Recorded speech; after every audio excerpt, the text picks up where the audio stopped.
तुम मेरे साथ हो तो रास्ते आसान लगते हैं। हर मुश्किल में भी फूलों के निशान लगते हैं। मैं गिर भी जाऊं अगर कभी, तेरे हाथ मुझे संभलने को तैयार लगते हैं। तेरी बाहों में दुनिया भूल जाता हूँ, हर गम को दूर छोड़ आता हूँ। मैं सिर्फ तेरा होके जीना चाहता हूँ, तेरी आंखों में ही खुद को पाता हूँ। तू मेरे साथ हो तो रास्ते आसान लगते हैं।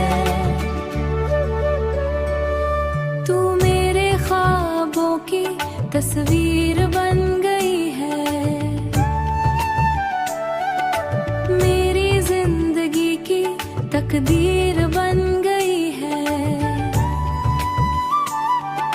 मैं हर दुआ में तुझे मांगता हूँ,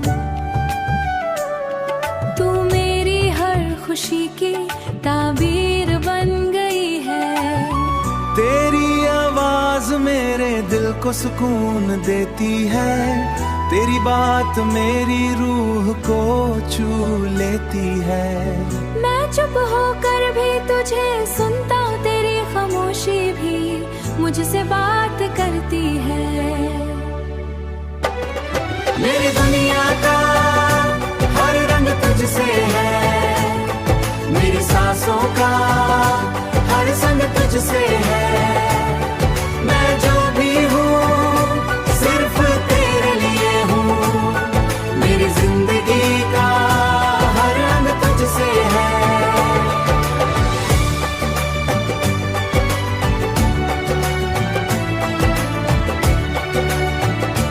तू मेरी आँखों का लम्हा अपना बन गया है, तू मेरा हम सफर सच्चा बन गया है।